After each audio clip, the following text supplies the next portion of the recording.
وبركاته إن الحمد لله نحمده ونستعينه ونستغفره ونعوذ بالله من شرور أنفسنا ومن سيئات أعمالنا من يهده الله فلا مضل له ومن يضلل فلا هادي له وأشهد أن لا إله إلا الله وحده لا شريك له وأشهد أن محمدا عبده ورسوله صلى الله تعالى عليه وعلى آله وصحبه وسلم تسليما كثيرا أما بعد فقد قال الإمام البخاري رحمه الله تعالى باب إذا حمل جارية صغيرة على عنقه في الصلاة قال حدثنا عبد الله بن يوسف قال أخبرنا مالك عن عمرو بن عبد الله بن الزبير عن عمرو بن سليم الزرقي عن أبي قتادة الأنصاري رضي الله تعالى عنه أن رسول الله صلى الله عليه وسلم كان يصلي وهو حامل أمامة بنت زينب بنت رسول الله صلى الله عليه وسلم ولأبي العاص بن الربيع بن عبد شمس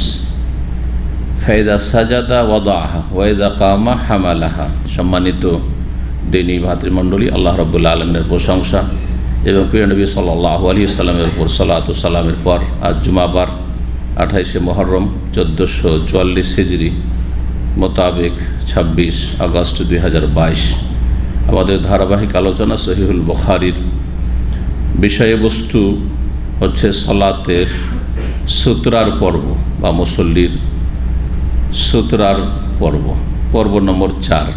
আজকে ইনশাআল্লাহ তাআলা সুতরার বিষয়টি, সালাত অবস্থায় মুসল্লি যখন একা সালাত আদায় করবে অথবা ইমাম হবে, ইমামের সামনে অথবা একাকী মুসল্লির সামনে সুতরা আর থাকা, যাতে করে কোনো ব্যক্তি সামনে দিয়ে পারাপার না করে ফেলে, এই জন্য সুতরা লাগানো হচ্ছে সুন্নাতে মুআক্কাদা অধিকাংশ আইম্মায়ে কেরাম রাহিমাহুমুল্লাহদের নিকটে। যে বিষয়টি বিস্তারিত আলোচনা করেছি দলিল সহির আগে। আজকে আমাদের সামনে মাত্র 4টি পর্ব রয়েছে বা 4টি অধ্যায় রয়েছে। এই পর্বে, চতুর্থ পর্বে 4টি অধ্যায় রয়েছে। ইনশাআল্লাহ তাআলা কিছুক্ষণের মধ্যেই শেষ করতে পারবো, আল্লাহ তৌফিক দান করুন। তারপরে শুরু হবে সামনে সপ্তাহ থেকে সালাতের সময়, সালাতের ওয়াক্ত। 106 নম্বর অধ্যায় সহিহ বুখারীর ইমাম বুখারী রাহিমাহুল্লাহ বলছেন, বাবুন, এই অধ্যায় হচ্ছে ইযা হামালা জারিয়াতান সাগীরাতান আলা উনুকি ফিস সালাহ, কোনো ব্যক্তি মুসল্লি যদি কোনো নাবালিকা মেয়েকে সালাত অবস্থায় কাঁধে উঠিয়ে রাখে, তাহলে কি এটি আপত্তিকর হবে না জায়েজ? প্রয়োজনে জায়েজ, কোনো রকমের তাতে আপত্তি নেই, কারাহাত নেই বা অপছন্দনীয় নয়, জায়েজ, প্রয়োজন। কিন্তু শখ করে নিয়ে আসা, যেমন আজকাল ফ্যাশন হয়েছে, দেখবেন এখানেও দেখা যায়, বিশেষ করে রমজানে বেনামাজি সারা বছরে যারা, তারা এই কাজটি বেশি করে। আরও গোটা বছরে বেনামাজি রমজান মাসে আসে, ছোট ছোট বাচ্চাদেরকে সবকে নিয়ে মসজিদে এসে পড়ে, আর নিজের সালাতও নষ্ট করে, মানে খুশু নষ্ট করে, কারণ মনোযোগ থাকে না সালাতে, বাচ্চাদের নিয়ে মেতে থাকে মনটা, কি করছে না করছে, কোন দিকে যাচ্ছে, এই দিক থেকে ওই দিক ছোটাছুটি করছে, এমনকি গোটা মসজিদের মুসল্লিদেরকে ডিস্টার্ব করছে, অন্যের সালাতের খুশু নষ্ট করছে। এটা শরীয়ত সম্মত নয়। শরীয়ত সম্মত কখন আপত্তি নেই, মাকরুহ নয়। সেটা হচ্ছে যে আপনি মসজিদে সালাত আদায় করতে এসেছেন, ছোটো বাচ্চা মসজিদে চলে এসছে, এখন আপনাকে সামলাইতে হবে। আপনার জামাত শুরু হয়েছে, জামাত সালাত আদায় করতে হবে আপনাকে, অথবা সালাত শুরু হয়ে গেছে অলরেডি, আর বাচ্চা চলে এসছে, কোলে উঠিয়ে নেন, আর যতক্ষণ কোলে রাখতে পারছেন রাখেন, কাঁধে রাখতে পারছেন রাখেন, আর যখন সেজদা যাবেন নামিয়ে দেন, আবার সেজদা থেকে উঠে কোলে তুলে নেন, যাতে করে সমস্ত মুসল্লির সালাতের ক্ষতি না করে। আপনি আপনার বাচ্চাকে সামলান, এটা একটা অবস্থা। আর একটি অবস্থা হচ্ছে যে আপনার উপর জামাতে সালাত আদায় করা ওয়াজিব, ফরজ, এটি হচ্ছে সঠিক মত। আর একটি মত হচ্ছে সুন্নাতে মুআক্কাদা, ইখতিলাফ রয়েছে। কিন্তু সালাতে পুরুষদের জন্য জামাত সহকারে সালাত আদায় করা, নামাজ পড়া হচ্ছে ওয়াজিব। এখন এই ওয়াজিব আদায় করার জন্য আপনি বাড়ি থেকে মসজিদে আসবেন, একজন পুরুষ মানুষ, আপনার বাড়িতে আপনার পরিবার নেই, অনেকের পরিবার বাইরে থাকে,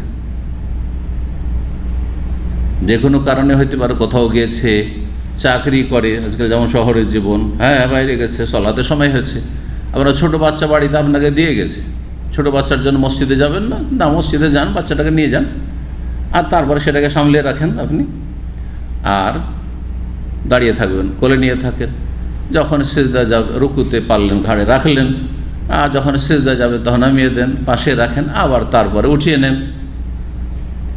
এই রকম অবস্থায়, তাহলে দুটো অবস্থায় বললাম, বা এই ধরনের যদি পরিস্থিতি থাকে যে আপনাকে বাচ্চার সাথে নিতে হচ্ছে, বাচ্চার সাথে নিতে হচ্ছে, স্বামী স্ত্রী দুইজনে হারামে গেছেন, মসজিদ নববীতে গেছেন, মক্কা মদিনা গেছেন, দুইজনে সালাত আদায় করতে গেছেন, বাচ্চাকে হোটেলে কি করে রেখে যাবেন? 1 বছর 2 বছর 3 বছর বাচ্চা সম্ভব? অসম্ভব সেটা, তাই না? তাহলে একজনকে যেতে হবে, একজনকে যেতে হবে না, না দুইজনে সালাত আদায় করতে যাবেন, ফজিলত হাসিল করবেন মসজিদে হারাম, মসজিদে নববীর। তাহলে এখানে হয় আপনার স্ত্রীর কাছে থাকবে আপনার বাচ্চা, না হলে আপনার কাছে থাকবে। বাচ্চা দৌড়াদৌড়ি করে হারিয়ে যেতে পারে, আবার দৌড়াদৌড়ি করে অন্য মুসল্লিদের সালাতের ক্ষতি করতে পারে। তা না করে আপনি এইরকম অবস্থাগুলিতে সালাতে বাচ্চাকে সামলে রাখেন, কোলে করে দাঁড়িয়ে থাকেন, সালাত আদায় করেন, কারো আপত্তি করাটা ঠিক নয়। এখানে অনেকেই প্রতিবাদ করে, বাচ্চাদেরকে কেন নিয়ে এসছেন, এরাও জাহিল আবার, পরিস্থিতি তার বাধ্য করেছে হয়তো এসছে। না আপনি হোটেলে পড়েন নামাজ, কে বলছে হোটেলে কেন পড়বে সে বাচ্চার জন্য? তো এফরাত আর তাফরিত ইসলামে নেই, বাড়াবাড়িও নেই আর ছাড়াছাড়ি নেই। বাড়াবাড়ি আর ছাড়াছাড়ি, চরমপন্থা আর শিথিলতার মাঝখানে হচ্ছে ইসলাম মধ্যমপন্থা। আর মধ্যমপন্থা মানুষের কাল্পনিক যুগোপযোগী মধ্যমপন্থা, একজন এক এক রকম পন্থাকে মধ্যমপন্থা মনে করে, যেমনটা আজকাল শুরু হয়েছে, এটা মধ্যমপন্থা নয়, বরং মধ্যমপন্থা হচ্ছে ইসলাম। ইসলামের যতগুলি আকিদা আছে সেগুলি মধ্যমপন্থা, ইসলামে যতগুলি ইবাদত বন্দেগী আছে সেটাই মধ্যমপন্থা। জি, ইসলামে প্রতিদিনে 17 রাকাত সালাত, এটি হচ্ছে মধ্যমপন্থা। একজন বলছে যে না 4 ওয়াক্ত আমি পড়তে পারি, ফজরটা পারি না, এটা মধ্যমপন্থা। যে আধা নামাজি ফজর ছেড়ে পড়ে, বলছে এইটাই তার মধ্যমপন্থা। তো এটার নাম মধ্যমপন্থা? বলছে যে কেউ তো একেবারে পড়ে না, আর আপনারা খুব বাড়াবাড়ি করছেন, একবারে ফজর আমি যাই না, তোমার কথা আমাকে আপনারা খুবই খারাপ মনে করছেন, তা আপনারা বাড়াবাড়ি করছেন। আমি করি কি, সবটাই পড়ি, ফজরটা পড়ি না। এটার নাম মধ্যমপন্থা নাকি? এটা আপনাদের মন গড়া মধ্যমপন্থা, এটার নাম ইসলাম নয়। তাহলে ইসলামে 5 ওয়াক্ত সালাত জামাতে পুরুষদের আদায় করা, এটি হচ্ছে মধ্যমপন্থা। এর উপরে বাড়াবাড়ি করা চরমপন্থা। চরমপন্থা দিলেন চাপিয়ে, এর সাথে 17 রাকাত নামাজ পড়তে হবে, পড়তেই হবে, নফলও পড়তে হবে, এইটা হচ্ছে চরমপন্থা। কথা বোঝা গেছে? শিথিলতা, কখনো সুন্নাত পড়বেন না। আরে মাঝে মধ্যে সুন্নাত ছুটে যায়, সেটা আলাদা কথা, কর্মব্যস্ততায়, কিন্তু সুন্নাতই পড়বেন না আপনি। শিথিল, শিথিল পন্থা, নরম পন্থা, নরম গরম কোনোটাই চলবে না, মধ্যম পন্থা অবলম্বন করতে হবে। কথা বোঝা গেছে? গোটা বছরে যতগুলি সুন্নত নফল রোজা সিয়াম রয়েছে, অনেকে ধরেন আশুরা রোজা রাখেনি, কিছু ভাইয়েরা আছে, আরে আপনি মহারমের রোজা রাখেননি, কেমন মানুষ আপনি? এটার নাম হচ্ছে চরমপন্থা, এটার নাম হচ্ছে চরমপন্থা, বাড়াবাড়ি। কথা বোঝা গেছে? আর মোটেই রাখবো না সারা জীবন, ও আশুরাও নেই, আরাফাও নেই, সুন্নত নফল নেই, গোটা শুধু রমজান মাসের খরচ না, কিছু তো নফল করেন, সুন্নত করেন। কথা বোঝা গেছে? তো ইসলামের এক কথায় যতগুলি বিধিবিধান রয়েছে, ফরজ, সুন্নাত, মুস্তাহাব আর হারাম নাজাইজ, এসব মিলিয়ে জীবনযাপন করা, ইসলামী জীবন গড়া, এটি হচ্ছে দ্বীনুল ওয়াসাতিয়া, মধ্যম পন্থার দিন। জি, তো আশা করি বুঝতে পেরেছেন এই বিষয়টি। তো বাচ্চাদেরকে মসজিদে নিয়ে যাওয়ার ক্ষেত্রেও মধ্যম পন্থা অবলম্বন করতে হবে। যখনই যাব বাচ্চা ছেড়ে যাব না, কারণ বাচ্চাটা আমাকে খুব ভালোবাসে, ওর মার কাছে থাকতে চাই না। আছে না কিছু বেকুব লোকেরা, আছে না এরকম, ওর মার কাছে থাকতেই চাই না। বা আমি বাচ্চাকে ছেড়ে, একটা বাচ্চা নেবেন হয় 2টা, বেশি তো নেবে না, ফাসেক ফাজেরগুলো, আর বাচ্চা ছেড়ে থাকতে পারবে না। যেটুকু সময় পায় বাসাতে এসেও সাথে রাখবে, মসজিদও নিয়ে যাবে, 1 বছর 2 বছর 3 বছর 4 বছর, কোথায় পেশাব পায়খানা করতে হয়, কখন করতে হয় না, কিছুই বুঝে না, গেল দিয়ে দিল পেশাব করে মসজিদে, কিছুই বুঝে না। না, এই জন্য নবী সাল্লাল্লাহু আলাইহি ওয়াসাল্লাম 7 বছরে মসজিদে নিয়ে যেতে বলেছেন, 7 বছরে সালাত পড়াইতে বলেছেন। এই না যে 4 বছর 5 বছর বাচ্চাকে নিয়ে যে তুমি ট্রেনিং করো, এই কথা তো বলেননি নবী সাল্লাল্লাহু আলাইহি ওয়াসাল্লাম। তো 7 বছরে বাচ্চাদেরকে মসজিদে নিয়ে যাওয়ার চেষ্টা করা, এটি হচ্ছে মধ্যম পন্থা, এটি হচ্ছে ইসলাম। তখন চাপ সৃষ্টি করা নাই, আদরে নিয়ে যাওয়া, উৎসাহিত করে নিয়ে যাওয়া, গেল গেল, না গেল না গেল, পড়লো পড়লো, না পড়লো না পড়লো, কিন্তু 10 বছর এখন চাপ দিয়ে সাথে করে জবরদস্তি ফজরে উঠিয়ে সালাত আদায় করেন, এটি হচ্ছে মধ্যম পন্থা। তো আশা করি বুঝতে পেরেছেন। তাই এই বিষয়গুলো বুঝতে অনেকে ভুল করেছে। নবী সাল্লাল্লাহু আলাইহি ওয়াসাল্লাম তো বাচ্চা কোলে করে নামাজ পড়েছেন, সুতরাং আমি করলাম তো কি হলো, এটা সব জায়গায় চলবে না। শখ করে করবেন এইসব কাজ, অহরহ যখন তখন বাচ্চাদেরকে মসজিদে নিয়ে চলে ডিস্টার্ব করার না, এটা চলবে না।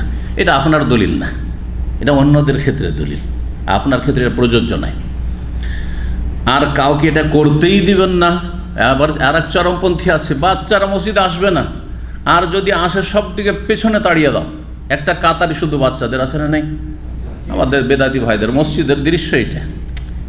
হ্যাঁ, এটা বাড়াবাড়ি, এটাও আরেক দিকে প্রান্তিকতা।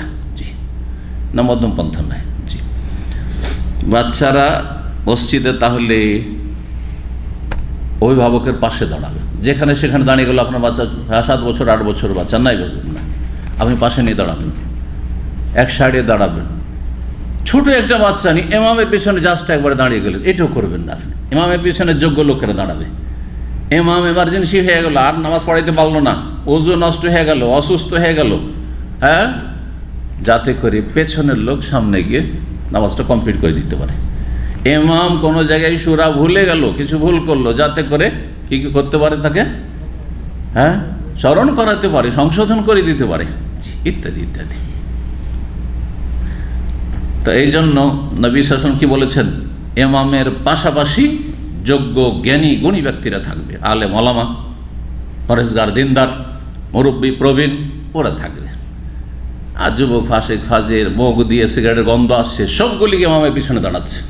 না, আরে তুই ফাসিক, তোমার মুখ দিয়ে গন্ধ আসছে, ফেরেশতা তোমাকে পছন্দ করে না তোমার এই গন্ধ, সুতরাং দূরে একটু দাঁড়া, ইমাম থেকে দূরে দাঁড়া। জি, বলছেন ইমাম বুখারী রাহিমাহুল্লাহ, এই অধ্যায় হচ্ছে এমন এক মুসল্লি সম্পর্কে, এদা হামালা জারিয়াতান সাগীরা, নাবালিকা মেয়েকে, সে নিজের মেয়ে হোক, নিজের ছেলে মেয়ের মেয়ে হোক, হ্যাঁ বালিকা কারো হোক, কোনো নাবালিকা মেয়েকে যদি বহন করে আলা অনকিহি, কাঁধের ওপর, ফিস সালাতে, সালাত অবস্থায়। এখানে একটা মাসলা, যে মাসলা নিয়ে এতক্ষণ আলোচনা করলাম বোঝানোর জন্য বিভিন্ন দিক, আর আরেকটা হচ্ছে সালাত অবস্থায় মেয়েদেরকে স্পর্শ করা, মেয়েদেরকে স্পর্শ করে, এটা আর একটি মাসলা কিন্তু। আর মেয়েদের দুটো একটা স্তর আছে, একটা হচ্ছে নাবালিকা, একটা হচ্ছে সাবালিকা, তাই না? নাবালিকা মেয়ে, তো এই হাদিস দ্বারা প্রমাণিত যে নবী সাল্লাল্লাহু আলাইহি ওয়াসাল্লাম সালাত অবস্থায় নাবালিকা মেয়েকে কোলে নিয়েছেন, মানে স্পর্শ, ছুঁয়েছেন। তাহলে মেয়েদেরকে ছুঁইলে উযু নষ্ট হয় না, আর যে উযু নষ্ট হলে কি হয়ে যাবে, সালাত নষ্ট হয়ে, সেটা হয় না। তাহলে এটা প্রমাণ পেলাম না, পেলাম না? আচ্ছা, এখন বাকি থাকলো বড়, সালাত অবস্থায় যদি বড় মেয়ে, সাবালিকা মেয়েকে কেউ স্পর্শ করে, আপনার স্ত্রীর গায়ে হাত লাগলো সালাত অবস্থায়, আপনার স্ত্রী ধরেন আপনাকে ছিল, অথবা আপনি কার্যবশত আপনার হাত আপনার স্ত্রীর গায়ে লাগলো, কাম ভাবে নিয়ে না, কাম বাসনা নিয়ে না, হ্যাঁ, সেক্সের সাথে নয়, এমনি স্বাভাবিক। জি, যদি এমনটা হয়, তা থেকে সালাতের ক্ষতি হবে না? ক্ষতি হবে না। ওরও দলিল আসছে, ওরও দলিল আসছে। নবী সাল্লাল্লাহু আলাইহি সাল্লাম সেজদা করার জন্য কি করেছেন, আয়েশা রাদিয়াল্লাহু তাআলা আনহাকে খোঁচা দিয়েছেন, গামাজাহা। এর আগেও গেছে কয়েকবারের হাদিস, আবার সামনে আজকেও আসছে। তাহলে এটা আর একটা মশলা জেনে নিলাম। এই মশলা জানার মাধ্যমে এটি গুরুত্বপূর্ণ আরও বিষয় জানলাম, সেটা হচ্ছে যে বিভিন্ন মজহাবে কিন্তু এই বিষয়ে মতবিরোধ আছে। অধিকাংশ আইম্মায়ে কেরাম বলছেন যে মহিলাদেরকে সালাত অবস্থায় ছুঁইলে বা উযু অবস্থায় ছুঁইলে উযু নষ্ট হয় না, উযু নষ্ট হয় না। কিন্তু শাফি মজহাব বলছে শাফি মজহাব। হানাফি, মালিক, হাম্বলি এই ক্ষেত্রে একমত যে মহিলাদেরকে সাবালিকা হোক নাবালিকা হোক উজু অবস্থায় কেউ যদি স্পর্শ করে তাতে উজু নষ্ট হয় না। কিন্তু শাফি মজহাব কি বলছে যে মেয়েদেরকে বা মহিলাদেরকে যদি কেউ সালাত অবস্থায় বা উজু অবস্থায় ছুঁয়ে নেয় তো কী হয়ে যাবে? উজু নষ্ট হয়ে যাবে। তো এই ফতুয়া শাফি মজহাবের ভুল না সহি? ভুল, স্পষ্ট প্রমাণিত হইল। জি হ্যাঁ, তাহলে বোঝা গেল যে প্রতিটি মজহাবে বেশ কিছু দুর্বল সহি হাদিস বিরোধী ফতুয়া আছে। যখন এটা বোঝা গেল তাহলে বোঝা গেল যে মজহাব মানা ফরজ নয়। প্রত্যেক মজহাবে যখন ভুল ফতুয়া আছে, ইজতিহাদে ভুল হয়েছে, তাহলে ভুল মানা কি করে ফরজ হইতে পারে ইসলামে? বুঝছেন না? অঙ্ক বুঝেন তো। যখন প্রত্যেক মজহাবে দুর্বল ফতুয়া আছে আর ভুল ফতুয়া আছে, তো ভুল মানা হারাম, জায়েজ তো নয়, ওয়াজিব তো নাই, তো মজহাব মানা কি করে ফরজ হলো? তাহলে যখন ভুল মানা হারাম, তাহলে মজহাব মানা কি করে ফরজ হয়ে গেল যে কোনো একটা মজহাব মানতে হবে? ভাই আপনি একটা মজহাবে তো আসেন, বলে না মুকাল্লিদগুলো, হয় ভাই হানফি হন, দেশের মেজরিটি হানফি আমাদের ভারত বাংলাদেশে, আর না হইবেন তো শাফি হন, না হইবেন হাম্বলি হন, মালিকি হন। আমরা হানাফি, তো সৌদি আরবের লোক হাম্বলি। মিথ্যা কথা, এইসব কথা মিথ্যা কথা, এগুলো অবাস্তব কথা। কোরআন সুন্নাহর অনুসারী হইতে হবে। চার ইমাম তারা কোরআন সুন্নাহর অনুসরণের চেষ্টা করেছেন, আমরাও চেষ্টা করছি, কিন্তু চেষ্টাতে ব্যর্থ হয় না মানুষ, চেষ্টাতে ভুল হয় না, চেষ্টা করছি সহি সালামত সবাই আমরা এখান থেকে বাড়ি যাব, কিন্তু কারো দুর্ঘটনা ঘটতে পারে না, হোঁচট খেয়ে পড়তে পারে না, কারো পায়ে জখম হইতে পারে না, পারে না।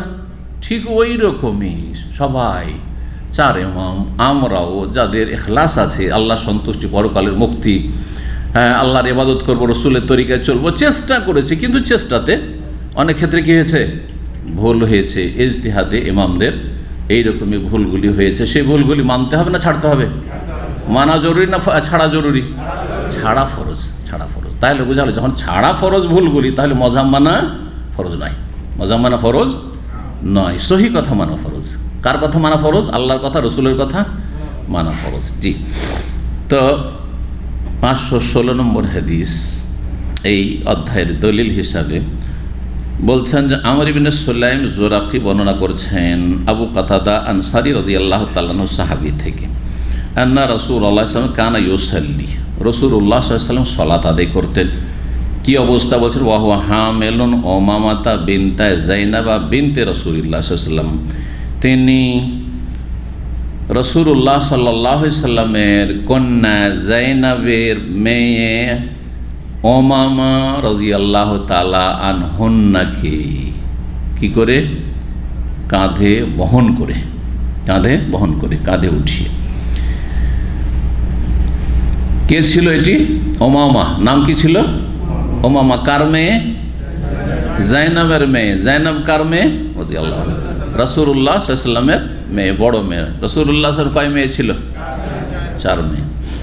একবার ওমরায় যাচ্ছি বাসে, আর শিয়া ড্রাইভার আছে, আপনাদের বয়ান করেছি মনে হয় এর আগেও, শিয়া ড্রাইভার তো, কিন্তু আল হাসার শিয়া, মানে একটু মানে চরমপন্থী খুব একটা না, মার্জিত, মানে চলাফেরার ক্ষেত্রে মার্জিত, আকিদা বরবাদ, কিন্তু কথা হচ্ছে যে আচরণে মানে ওই অমানসিকতা নেই, একটা মানুষত্ব আছে। তো আমরা একটা কম্পিটিশন করছি যে নবী সাল্লাল্লাহু আলাইহি ওয়াসাল্লামের কয় মেয়ে। তখন আরবিতে যেহেতু একজন মাসরি ছিল সম্ভবত আমাদের সাথে, অথবা আরবিয়ান ছিল, তো আরবিতে প্রশ্নটা বলার পরে বাংলায় বলেছি, মেজরিটি বাংলা ভাষা। তখন 4 মেয়ে শুনলো যে নবী সাল্লাল্লাহু আলাইহি ওয়াসাল্লাম কয় মেয়ে ছিল? 4 মেয়ে। শোনার পরে বলছে আমাকে, ওয়াল্লাহি, আল্লাহর কসম, আউয়ালু মাররা আসমা, জীবনে প্রথম শুনছি যে নবীর কয় মেয়ে? 4 মেয়ে। মানে শিয়ারা কি শুনে আছে? নবীর মাত্র মা ফাতেমা, আর কিচ্ছু নেই, একটাই মেয়ে। কি আছে? মা ফাতেমা। আচ্ছা, এই শিয়া রাফিজি প্রভাবিত আমাদের দেশের অধিকাংশ লোকেরা নয়? মা ফাতেমা ছাড়া আর কিছু শোনেন? আচ্ছা, ফাতেমাকে মা বলে, কিন্তু তার আর 3 বোনকে জীবনে শুনেছেন যে মা যায়নাব, মা রোকাইয়া, মা উম্মে কুলসুম, জীবনে শুনেছেন কখনো? বেদাতি সুফিদের কাছে শোনেন? তাহলে আমাদের দেশে যতগুলি বেদাতি আছে সবগুলি, কম হোক আর বেশি হোক, সব শিয়া রাফিজি প্রভাবিত। কারণ আন্নাসু আলা দীন মুলুকহিম, এক যুগে শাসন ক্ষমতা নবাব যারা ছিল বা শাসন ক্ষমতায় যারাই ছিল তারা অধিকাংশ শিয়া ছিল ভারত উপমহাদেশে, যার ফলে শিয়ারা আমাদের মগজ ধুলাই করে দিয়ে চলে এসছে। এখনও শিয়া রাফিজি আকিদা মুক্ত হয়নি, যার ফলে নাম শুননি কিন্তু এদিকে মহরম করে, তাজিয়া করে, মাতম করে, আর ঢোল ঢাক পিটিয়ে মহরম পালন করে। করছে না? অথচ তারাকে বলে তোমরা শিয়া না শুনে, আমরা শুননি। কোন শুননি? মাজার পূজারি শুননি, সুফি শুননি, বেদাতি শুননি। সুন্নি না আসলে নামটা তাদের নাম সুন্নি, কিন্তু তারা নাম দিয়েছে কিন্তু আসলে সুন্নি না, বেদাতি। জি, অনেকে বলে যে আপনি শক্ত ভাষায় বলছেন বেদাতিকে। বেদাতি কি বল, হেদায়েতি বলবো নাকি? আরে বেদাতি কি, এটা কোনো গায়েল হইল না। যেমন সুন্নতের অনুসারীকে সুন্নি বলবো, তো বেদাতিকে কি বলবো? ওকেও সুন্নি বলবো, তাহলে তো জাতি গুমরাই থেকে যাবে, চিনবেই না যে কে বেদাতি আর কে সুন্নি।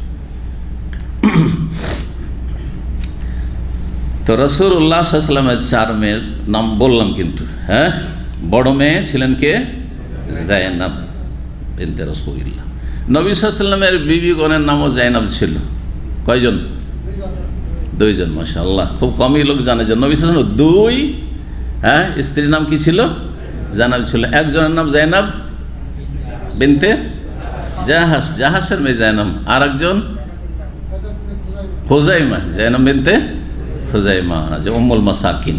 জি, তাকে বলা হতো মিসকিনদের মা। মানে এত দান খায়রাত করতেন, সবাই দান খায়রাত করতেন, কিন্তু এক একজন এক একটা সাবজেক্টে অনেক এগিয়ে।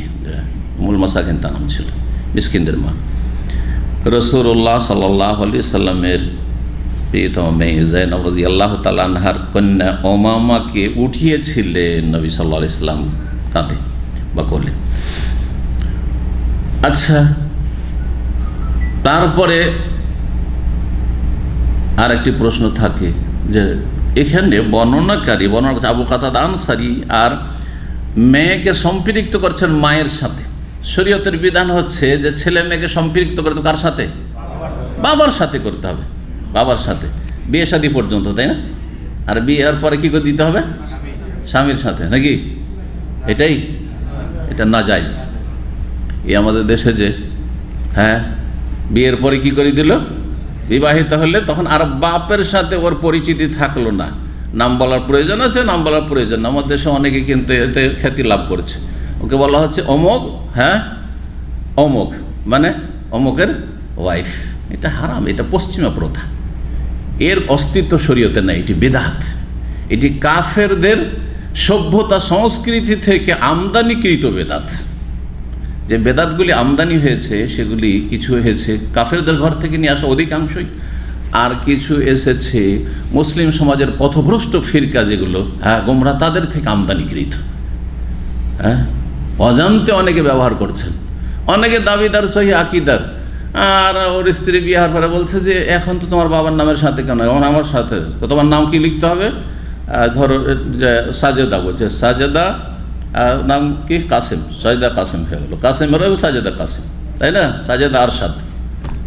হারাম, এটা বেদাত। আচ্ছা, তাহলে কার সাথে সম্পৃক্ত করতে হবে বললাম? বাবার সাথে। কিন্তু এইখানে বাবার সাথে সম্পৃক্ত করা হয়নি। উমামা কার মেয়ে? যায়েনবের মেয়ে। এটা আর একটা পশ্চিমা সভ্যতা। কারণ পশ্চিমা দেশে বাপের হদিস পাওয়া যায় না। অধিকাংশ ছেলে মেয়েদের প্রজন্মের পশ্চিমা দেশে কি হয়, শতকরা যদি পরিসংখ্যান বের করেন তো বাপকে খুঁজে পাওয়া যায় না, কিন্তু মায়ের খোঁজ আছে।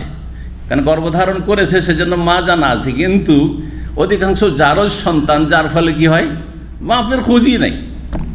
কোনটাকে বাপ বলবে? 2, 4, 5 জন 10 জনের সাথে মেলামেশা হচ্ছে, নাজায়েজ জেনা হচ্ছে, তাই না? বাপের খোঁজ খবর নাই, বাপ গেছে উধাও হয়ে 2-4 মিনিটের হারাম মজা নিয়ে ও গেছে, কিন্তু ছেলে বা মেয়ে কার? ওই মায়ের। তখন মায়ের সাথে সম্পৃক্ত করে, যেন পশ্চিমা ডকুমেন্টসে মায়ের নামটা অবশ্যই থাকতে হবে, বাপের নাম থাকার না থাকে। মায়ের নামটা অবশ্যই থাকতে হবে, বাপের নাম থাকার না থাক। তাহলে ইসলামী সভ্যতার ক্ষেত্রে এই ক্ষেত্রে যে এই বিষয়ে ইসলামী সভ্যতা বা ইসলামী সংস্কৃতি আর বিজাতির সংস্কৃতির দুটো ক্ষেত্রে পার্থক্য। বিবাহের পরে স্বামীর সাথে সম্পৃক্ত করা এটা বিজাতির সংস্কৃতি, আর মায়ের সাথে সম্পৃক্ত করা, বাপের সাথে সম্পৃক্ত না করে ছেলে মেয়েকে, এটাও বিজাতির সংস্কৃতি। বের বোঝা গেছে? ইসলামী সংস্কৃতি যখন হচ্ছে বাপের সাথে সম্পৃক্ত করা, তাহলে ওমামাকে জাইনাবের সাথে কেন সম্পৃক্ত করা হলো? এখন তো প্রশ্ন। কেউ যদি বলে যে এখানে করা হয়েছে হাদিসে, সুতরাং আমি আমার বাচ্চাকে যদি আমার ওয়াইফের বাচ্চা বলি অসুবিধা কি, আমার নাম বললামই না, তাহলে এর উত্তর কি দেবেন? এর উত্তর হচ্ছে যে এখানে ওমামার মায়ের নাম হচ্ছে কি?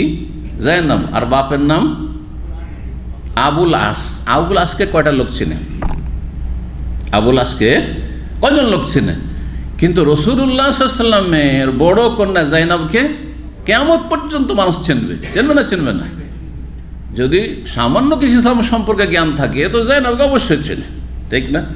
তো জাইনাবের খ্যাতির জন্য বাপের সম্মানের কারণে বর্ণনাকারী সম্পৃক্ত করেছে ওমামাকে কার সাথে?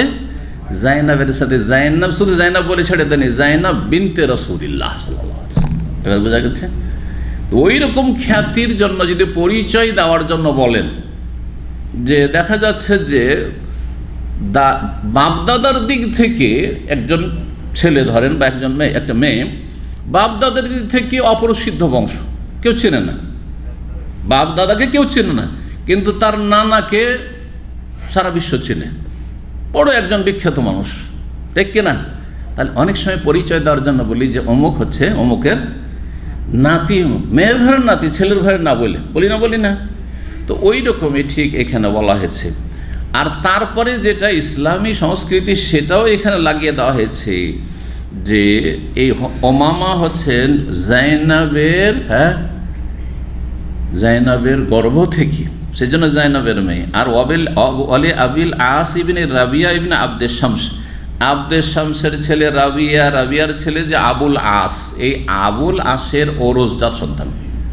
তাহলে জাইনাবের গর্ভজাত সন্তান আর আবুল আসের ওরসজাত সন্তান। বুঝতে পারলেন?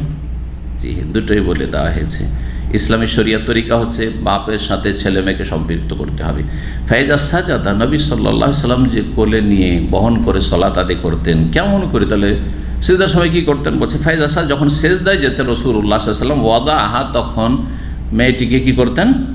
রেখে দিতেন। বেশি বয়স ছিল না, 1 বছর 2 বছর এরকম হবে হয়তো, ছোট্ট, রেখে দিতেন। ওয়াইজা কামার, যখন দাঁড়াইতেন আবার তখন হামালাহা, তাকে উঠিয়ে দিতেন, কোলে বা কাঁধে উঠিয়ে নিতেন। এইভাবে সালাত আদায় করতেন। কোলে করে কেউ যদি থাকে, এখন কেউ যদি প্রশ্ন করে তাহলে তো বুকে হাত বাঁধতে পারছে, বুকে হাত বাঁধা ওয়াজিব নয়, সুন্নাত। অনেক সময় হয়তো আপনি 2 হাত বাঁধতে পারছেন না, মাজুর, তাহলে এক হাত বাঁধতে পারছেন, একটা হাতই রাখছেন আপনার আপাতত। বোঝা গেছে কিনা? জি হ্যাঁ, তা এইরকমটা করতে পারি। যা কামা হামালাহা।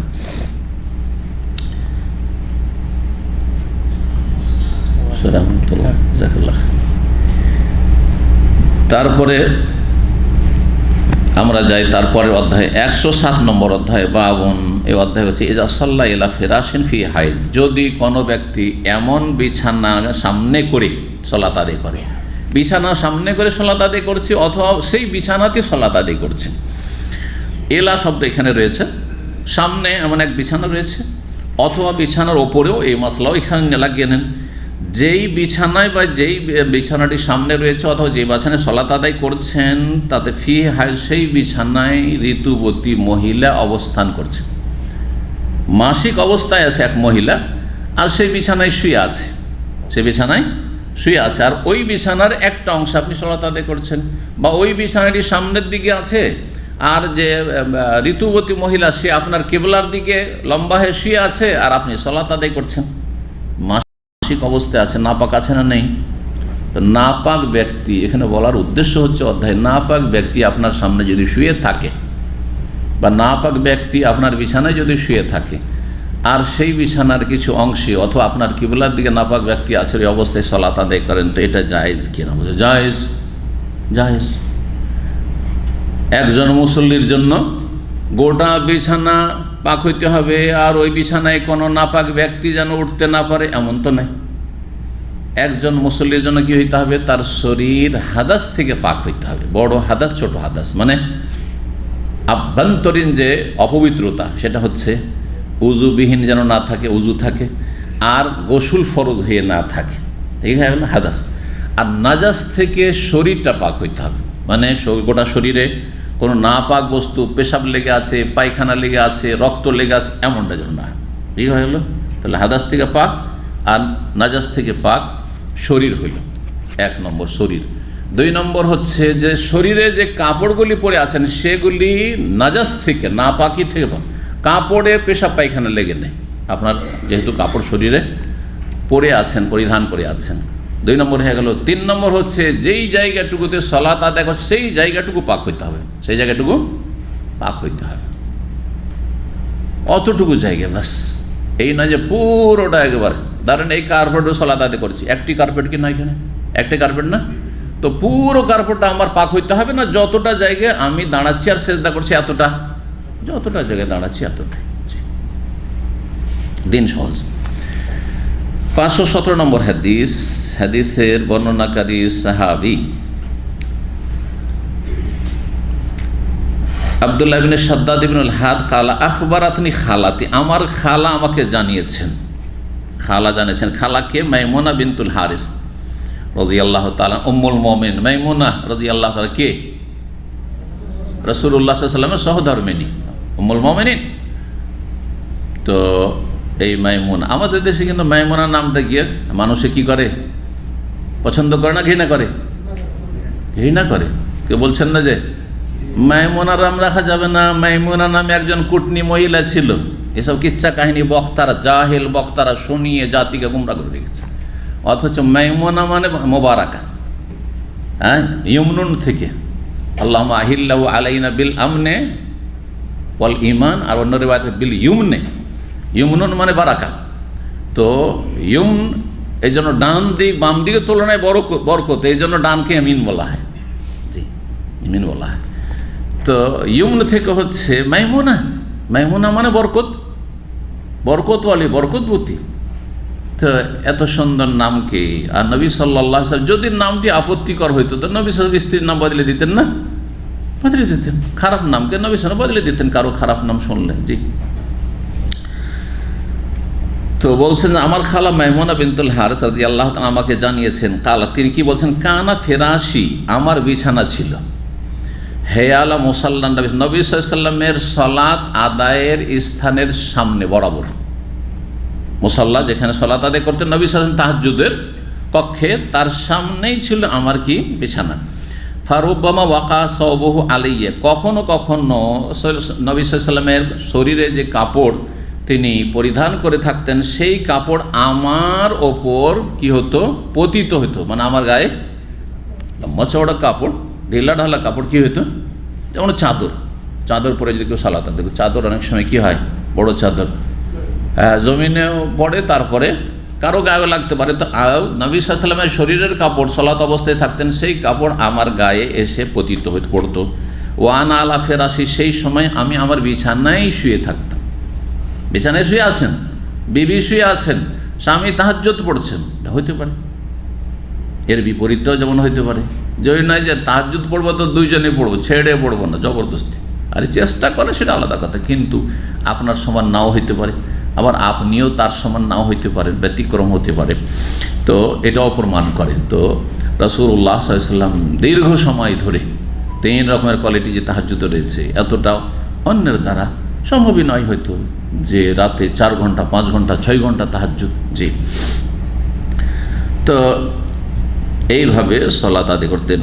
আচ্ছা, এই হাদিসে এই কথা নেই কিন্তু যে তিনি ঋতুবতী ছিলেন, আছে? হাদিসে নেই। ইমাম বুখারী রাহিমাহুল্লাহ সেজন্য তারপরে আরেকটি হাদিস নিয়ে আসছেন, কারণ এই যে সনদটি রয়েছে, সনদে ওই শব্দটি নেই বা ওই বাক্যটি নেই, কিন্তু সামনের হাদিস ওই বাক্যটি রয়েছে। 518 নম্বর হাদিসে এই জন্য বর্ণনা করছেন এই আব্দুল্লাহ ইবনে শাদ্দাদ, কালা সামিআতু মাইমুনাতা, আমি মাইমুনা রাদিয়াল্লাহু তাআলা আনহার কাছে শুনেছি। আগের হাদিসে আর একটি অতিরিক্ত ফায়দা জানলাম যে আব্দুল্লাহ বিন শাদ্দাদের খালা হন কে? মাইমুনা, কিন্তু এই হাদিসে ওইটা আসলো না। ইমাম বুখারী রাহিমাহুল্লাহর একটি খুব গুরুত্বপূর্ণ জানার দিক তার কিতাবে, যে কোনো হাদিস যখনই রিপিট নিয়ে এসছেন অবশ্যই অতিরিক্ত তাতে ফায়দা আছে। আগের হাদিসে যে ফায়দাটি হলো সেটা হচ্ছে যে আব্দুল্লাহ বিন শাদ্দাদের সাথে মাইমুনা সম্পর্ক হচ্ছে খালা বোনের ছেলে সম্পর্ক, আর এই হাদিসে সেটা নেই। কিন্তু এই হাদিসে আরেকটি অতিরিক্ত ফায়দা রয়েছে যে সেই সময় যেই সময়ের ঘটনা বর্ণনা করছেন যে নবী সাল্লাল্লাহু আলাইহি ওয়াসাল্লাম সালাত আদায় করতেন আর আমি শুয়ে থাকতাম, সেই সময় মা উম্মুল মুমিনিন মাইমুনা রাদিয়াল্লাহু তাআলা আনহা তিনি ঋতুবতী ছিলেন, মাসিক অবস্থায় থাকতেন। তাই বলছেন যে আমি মাইমুনা রাদিয়াল্লাহু তাআলা আনহার কাছে শুনেছি তাকুল বলতে, কানা নবী ইউসাল্লি, নবী সাল্লাল্লাহু সালাত আদায় করতেন, ওয়া আনা ইলা জামবিহি নাইমা, তার পাশে আমি শুয়ে থাকতাম। সালাত আদায় করছেন, নবী সাল্লাল্লাহু পাশে শুয়ে আছেন, সেটা পাশে, ডান পাশে হইতে পারে, বাম পাশে হইতে পারে, সামনে হইতে পারে, পাশে ওই বিছানায়, ছোট্ট ঘর যেহেতু থাকতো। ফাইজা সাজাদা, যখন সেজদায় যেতেন, দাঁড়িয়ে আছেন তখন তো কাপড় ঠিক আছে ওপরে, কিন্তু সেজদায় গেলে তো কাপড় ঢিলে কাপড় এদিক সেদিক ছড়িয়ে পড়ো, আসাবানি সৌবহু, তখন তার কাপড় আমার শরীরকে স্পর্শ করতো, শরীরে লেগে যেত। ওয়ানা হায়জন, অথচ আমি ঋতুবতী হইতাম, আমি মাসিক অবস্থায়। তাই বোঝা গেল যে মাসিক অবস্থায় কেউ থাকলে তার শরীর নাপাক হয়ে যায় না। হ্যাঁ, তার শরীর নাপাক যদি বলেন, পুরো শরীর নাপাক না, হাদাস আছে, হাদাস এটা কি বলে, এই জন্য বলেছি যে হাদাস মানে আভ্যন্তরীণ নাপাক। একজন মহিলা মাসিক অবস্থায় আছে বা নেফাস অবস্থায় আছে, বা একজন নর অথবা নারী গোসল ফরজ হয়েছে সহবাসের কারণে বা স্বপ্নদোষ হয়েছে, তাহলে তার গা নাপাক না সে আভ্যন্তরীণ নাপাক? আভ্যন্তরীণভাবে তার উপরে গোসল ফরজ হয়ে আছে, এই বড় নাপাকি গোসল ফরজ হয়ে আছে, গোসল না করলে পাক হবে না, কিন্তু শরীরটা নাপাক নয়। শরীর যদি নাপাক বলেন, তার মানে মাসিক ঋতু অবস্থায় তার গায়ে যে ঘামটাম হচ্ছে সেটা কি হয়ে যাবে? নাপাক, কারণ ওই নাপাক শরীর থেকে ঘাম বেরোচ্ছে, ঠিক না? আর কাপড় লাগলে ঘাম লাগতে পারে সম্ভাবনা আছে, সুতরাং কাপড় কি করতে হবে? বদলাইতে হবে। যেমন আমাদের দেশের মানুষরা কিন্তু একটা ফতোয়া ছোট থেকে, আল্লাহু আকবার, আমরাও এরকমই মনে করতাম, এই একজন নামাজ পড়বে না, নামাজ কেন পড়বে না? বলছে আমার কাপড় কুকুরে ছুঁয়ে এনেছে। এগুলো ফতোয়া শুনেছেন না শুনেন না? আরে আহলে হাদিস সমাজ এগুলো ফতোয়া আছে, এগুলো হচ্ছে রাওয়াহু মুসলিম, পাবলিক মুসলিমদের ফতোয়া, মানে ওই সহি মুসলিম না, এগুলো মুসলিম সমাজের ফতোয়া, ছড়িয়ে আছে ফতোয়া, ভুল ফতোয়া। কুকুর আপনার কাপড় ছুঁয়ে এনেছে, জুব্বা ছুঁয়ে এনেছে বা লুঙ্গি ছুঁয়ে এনেছে, সেজন্য নামাজই হবে না, আপনার কাপড় নাপাক হয়ে গেছে, এই একটা ভুল কথা, একেবারে এটা হাবুল কথা। হ্যাঁ, কুকুর ভিজা আছে, আর কুকুর ভিজা আছে মানে পেশাবে ভিজা থাকার সম্ভাবনা বেশি, তার ভিজা আছে, আর তারপরে কাপড় ছুঁয়েছে, দেখছেন যে কাপড় একটু ভিজা ভিজা লাগছে, আমার কাপড় ছুঁয়ে নিয়েছে, ওই ভিজা জায়গায় লেগেছে, তখন আপনি সতর্কতামূলক কাপড় খুলে দেন, কাপড় বদলান। এবার বুঝতে পেরেছেন? জি।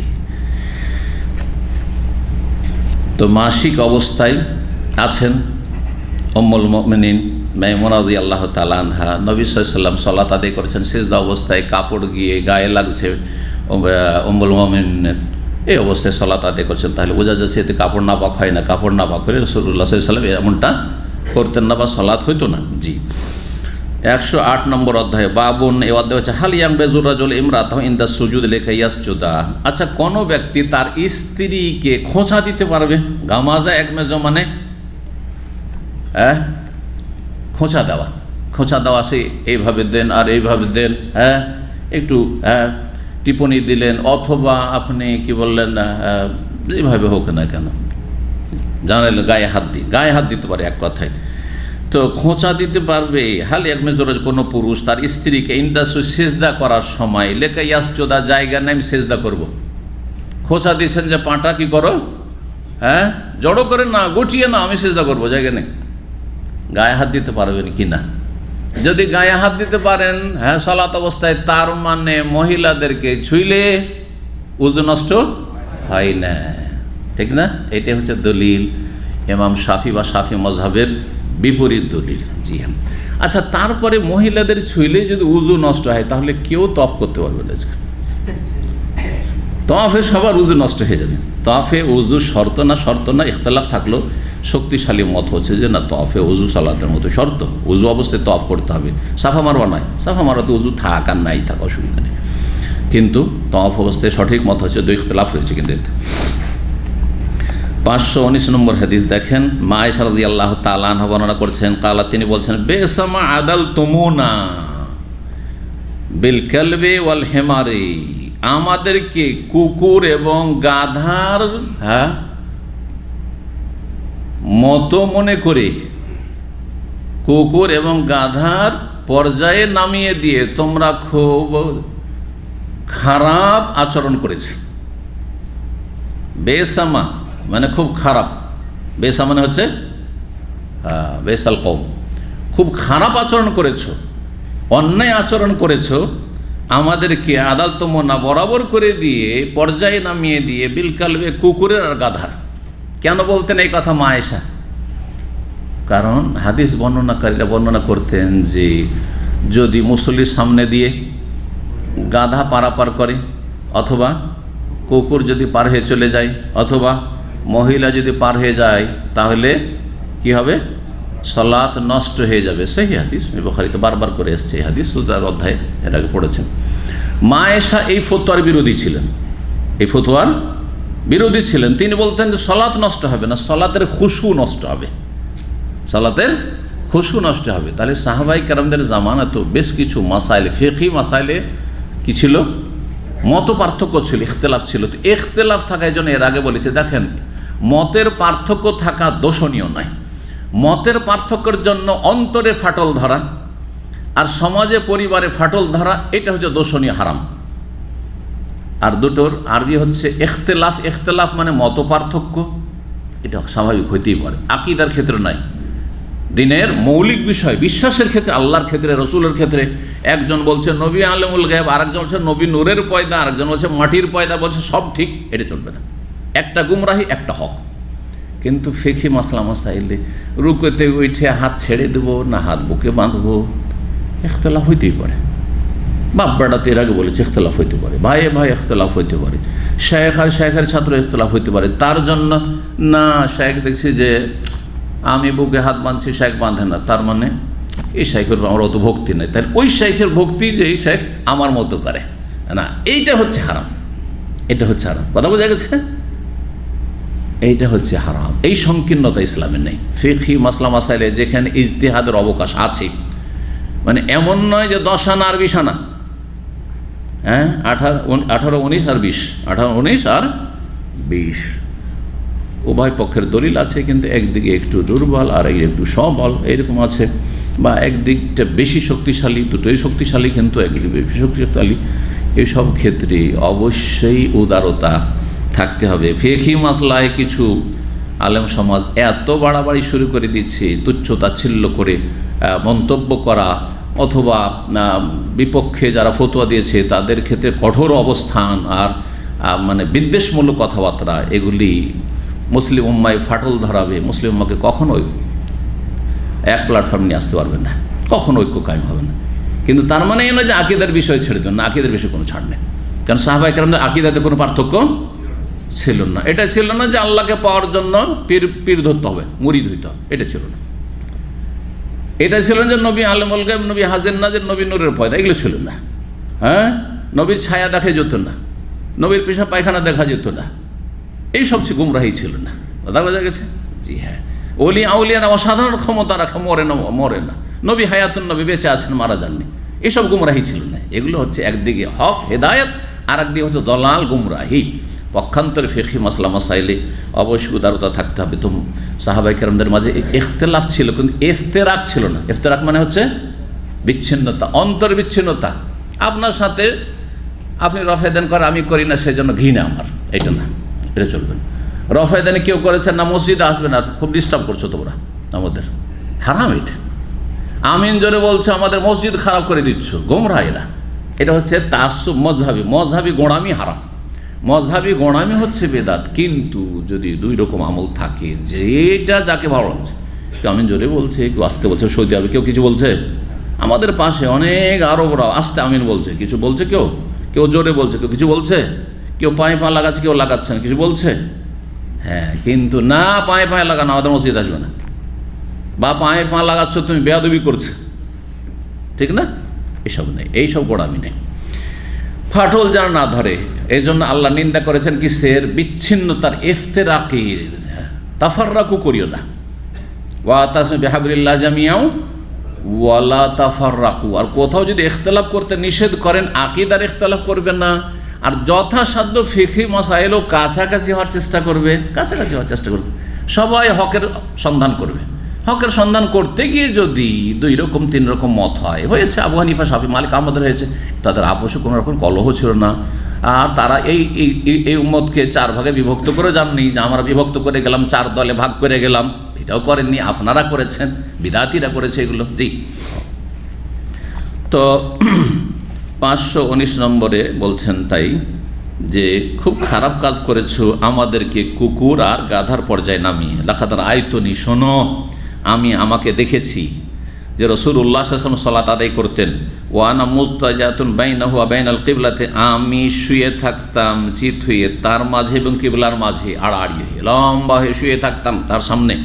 ফাইদা আরাদা আন ইয়াসজুদা, যখন সিজদা করতে চাইতেন, গামাজা রিজলাইয়া, তখন আমার পায়ে খোঁচা দিতেন, অথবা যেইভাবে হোক না কেন খোঁচা দিতেন। পাটা সর, কথা বলে নাই সালাত অবস্থায় কার সাথে কথা বলতে হবে? এক আল্লাহর সাথে কথা বলতে, কোনো মানুষের সাথে কথা বলা যাবে না। এর জন্য সালাত অবস্থায় কাউকে সালাম দেওয়া যাবে না, সালাম নেওয়াও যাবে না। হ্যাঁ, ইয়ারহামুকাল্লাহ বলা যাবে না, ইয়াহদিকুমুল্লাহ বলা যাবে না। আলহামদুলিল্লাহ যদি বলেন আল্লাহর শুকরিয়া, আল্লাহর সাথে কথা বলছেন আস্তে করে বলবেন, কারণ অনেক জাহিল নামাজ পড়ছে, হাঁচি পড়েছে আর দিলেন আলহামদুলিল্লাহ, দিল বলছে বলতে তো হাই আলহামদুলিল্লাহ যাও, তখন দিল ইয়ারহামুকাল্লাহ, গেল ওর নামাজ। আর আপনিও জানেন না মাসলা যে ইয়াহদিকুমুল্লাহ বলতে হবে, ইয়াহদিকুমুল্লাহ, ইয়ারহামুকাল্লাহ যখন আমাকে দোয়া দিয়েছে তো ওরও তো হক আছে, ইয়াহদিকুমুল্লাহ, আপনারও নামাজ গেল। কথা বোঝা গেছে? জি। এই হাদিস কি প্রমাণ করে? যে মহিলাদের গায়ে হাত লাগলে উযু নষ্ট হয় না, যদি উযু নষ্ট তো সালাত নষ্ট, উযু নষ্ট সালাত নষ্ট। জি, 109 নম্বর অধ্যায়, আর এটা দিয়ে শেষ হবে, লম্বা হাদিস রয়েছে।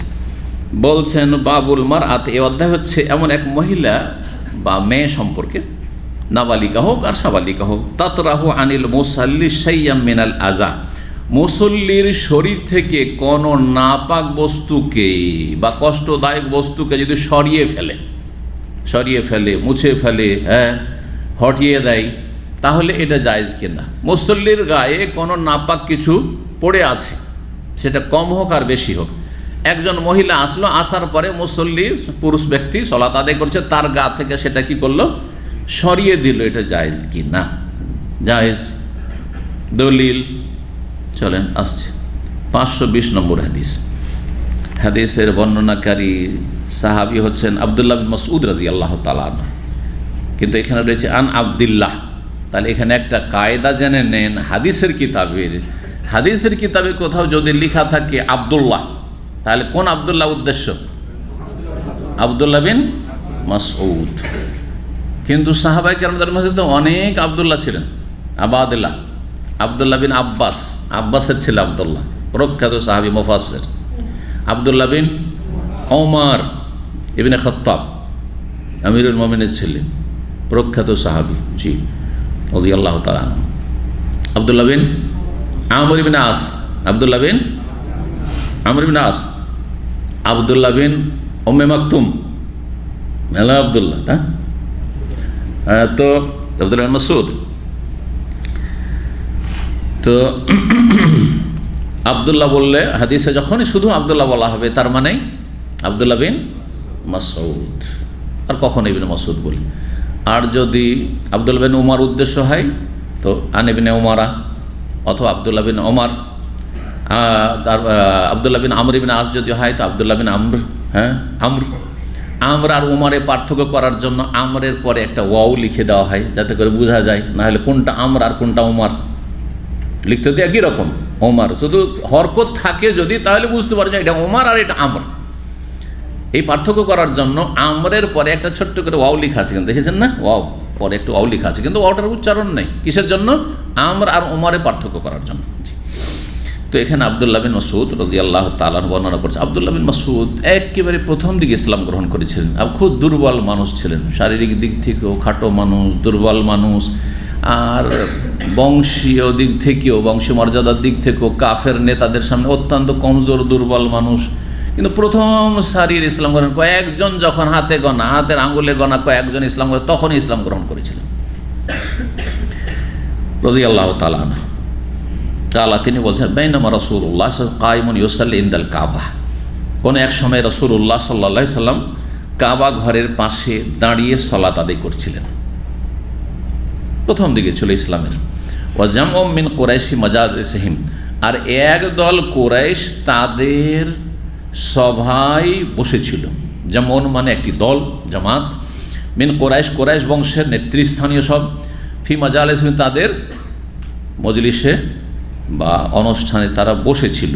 ইয ক্বালা কাইলুম মিনহুম, হঠাৎ করে এক নেতা বদমাইশ বলে উঠল, আলা তানজুরুনা ইলা হাযাল মুরাই, তোমরা কি দেখছো না এই ভণ্ডকে? আল্লাহু আকবার। নবীকে কি বলছেন সাল্লাল্লাহু আলাইহি সাল্লাম? মোরাইর শাব্দিক অর্থ হচ্ছে যে এই লোক দেখানো লোক, এই যে লোক দেখে কাবা ঘরের পাশে এসে চত্বরে এসে নামাজ পড়ছে, এর উদ্দেশ্য হচ্ছে লোক দেখানো, এর উদ্দেশ্য হচ্ছে দুনিয়া। জি, এইভাবে অপবাদ দিত ভণ্ড। ভণ্ড কাকে বলে? যে দুনিয়ার গরজে কাজ করে। জি হ্যাঁ। তো নবী সাল্লাল্লাহু আলাইহি ওয়াসাল্লামকে 1400 বছর আগে যদি কাফেররা ভণ্ড বলে, যিনি রহমতুল্লিল আলামিন, শুধু মানুষের জন্য না, মুসলিমের জন্য নয়, সমস্ত মানুষ, শুধু মানুষ না, জিন, গাছ, পাল্লা, পশু, পাখি, সবার জন্য, সব কিছুর জন্যই রহমত। ওমা আরসালনাকা ইল্লা রাহমাতাল লিল আলামিন, লাকাদ জাআকুম রাসূলুম মিন আনফুসিকুম আজিজুন আলাইহি মা আনিতুম হারিসুন আলাইকুম বিল মুমিনিনা রাউফুর রহিম, বিশেষভাবে মুমিনদের। আর অন্য আয়াত রাহমাতুল লিল আলাম, আল্লাহ ছাড়া বিশ্বজগতে যা কিছু আছে নভমণ্ডলে আর ভূমণ্ডলে, সারা পৃথিবীতে, আসমান জমিনে যা কিছু রয়েছে সব কিছুর জন্য নবী সাল্লাল্লাহু আলাইহি ওয়াসাল্লাম হচ্ছেন রহমত। তার মাধ্যমে আল্লাহর রহমত এসেছে। না হলে আল্লাহর আযাব দিয়ে যেমন আদ সামুদকে ধ্বংস করে দেওয়া হয়েছে, কওমে লুতকে ধ্বংস করে দেওয়া হয়েছে, ফেরাউনের সেনাবাহিনীকে ধ্বংস করে দেওয়া হয়েছে, কাফের জাতিগুলোকে যুগে যুগে বহু জাতিকে ধ্বংস করা হয়েছে, তাদের ইতিহাস আমাদের কাছে আসে নাই। ওই রকমই আজকালকার মানুষকেও এই 1400 বছরে যত মানুষ চলে গেছে সবকে ধ্বংস করে দেওয়া হয়তো। জি, কিন্তু রাসূলুল্লাহ সাল্লাল্লাহু আলাইহি ওয়াসাল্লাম যতদিন থেকেছেন কোনো আযাব আসবে না। ওমা কানা মা কানা আল্লাহু লিইউআযিবা ওয়া আনতা ফীহিম, হে নবী তুমি যতদিন আছো পৃথিবীতে আল্লাহ ধ্বংস করবেন না। আর তারপরে তুমি চলে যাওয়ার পরও ওমা কানা আল্লাহু মুআযিবাহুম ওয়া হুম ইস্তাগফিরুন, যদি তারা তওবা ইস্তেগফার গুনাহ ক্ষমা চাইতে থাকে তাহলে সেই জাতিকে আল্লাহ কখনো ধ্বংস করবেন না। এই জন্য তো আমরা বেঁচে আছি, না আল্লাহর আযাবকে ধ্বংস করে দিতেন পৃথিবীতে যত পাপ হচ্ছে। যদি কিছু নেক লোক দুনিয়াতে না থাকতো যে আল্লাহর কাছে তওবা ইস্তেগফার করছে, ক্ষমা চাইছে, তাহলে আল্লাহ ধ্বংস করে দিতেন। তারপর নবী সাল্লাল্লাহু আলাইহি ওয়াসাল্লামের বিশেষ দোয়া, আল্লাহ যেমন আগের জাতিগুলিকে ধ্বংস করেছো, গোটা জাতিকে ধ্বংস করেছো, আমার জাতিকে তাদের পাপের কারণে সমূলে বিনাশ করে ধ্বংস করে দিও না। আযাব আসবে, কখনো পূর্বে, কখনো পশ্চিমে, কখনো এখানে, কখনো সেখানে, ডানে বামে আযাব আসছে। হ্যাঁ, পারিবারিক, মানসিক, আর আর্থিক, আর তারপরে কিছু কিছু এলাকায় আর কিছু কিছু জাতির ওপর, কিন্তু সমস্ত জাতির ওপর আযাব আসবে না। এটি নবী সাল্লাল্লাহু আলাইহি ওয়াসাল্লামের, যিনি রহমতুল্লাহ, তার রহমত, যে তিনি যে রহমত, তার বরকত। তিনি এই দোয়া না করলে আল্লাহ ওইভাবে ধ্বংস করতেন যেমন আগের উম্মতগুলিকে। তো রাসূলুল্লাহ সাল্লাল্লাহু আলাইহি ওয়াসাল্লামকে কি বলছে? মোরাই, আরে লোক দেখানো কাজ করে ভণ্ড। তো আমাদেরকে ভণ্ড বলতে পারে না, আমাদের গাল দিতে পারে না, ইহুদিদের দালাল বলতে পারে না, রিয়ালখোর ডলারখোর বলতে পারে না, দরবারি বলতে পারে না। হ্যাঁ, নবী সাল্লাল্লাহু আলাইহি ওয়াসাল্লামকে বলেছে, স্বাভাবিক কথা। পথভ্রষ্ট গোমরা তারা হকপন্থীদেরকে এটা বলবেই। আর সবচেয়ে বড় হকপন্থী মুহাম্মদ রাসূলুল্লাহ সাল্লাল্লাহু আলাইহি ওয়াসাল্লাম, তাকে ছাড়েনি। আইয়ুকুম ইয়াকুমু ইলা জাজুরি আলে ফুলানিন, ওই নেতা বলল, তোমাদের মধ্যে কে এই সাহস করবে, কার হিম্মত আছে যে অমোক বংশের লোকেরা একটা উট জবাই করেছে, ওখানে যাবে। ফায়ামেদু ইলা ফারসিহা ওয়া দামিহা ওয়া সালাহা, তারপরে তার গোবরগুলি, ফার্স মানে হচ্ছে গোবর, আর দম মানে রক্ত, গোবর রক্ত, সালা মানে হচ্ছে, সালার আসল অর্থ হচ্ছে যে জরায়ু থাকে, বাচ্চাদানি, বাচ্চাদের যেটাতে বাচ্চা থাকে সেটাকে সালা বলা। বাচ্চা যখন ভূমিষ্ঠ হয় তো বাচ্চার ওপর কি থাকে? একটা আবরণ থাকে, পানির আবরণ থাকে না? হ্যাঁ, সালা বলা। কিন্তু এখানে শুধু সেটি হয়তো উদ্দেশ্য নয়, তার সাথে ভুঁড়ি, বট, এই ভুঁড়ি উদ্দেশ্য, নাড়ি ভুঁড়ি, জি, আর গোবর আর রক্ত যা আছে ওই যে উট জবাই হয়েছে ওগুলো কে নিয়ে আসতে পারবে?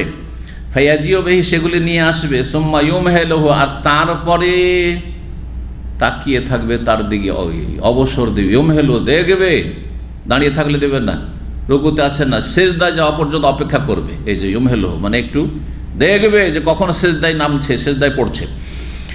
সুম্মা ইউমহেলু তারপরে তাকে অবসর দেবে, হাত্তা ইজা সাজাদা যখন এই মুহাম্মদ সাল্লাল্লাহু আলাইহি ওয়াসাল্লাম রাহমাতুল্লিল আলামিন যখন সেজদায় যাবে, ওয়াদাহু বাইনা কাতিফাইহি তখন তার দুই কাঁধের ওপর রেখে দেবে।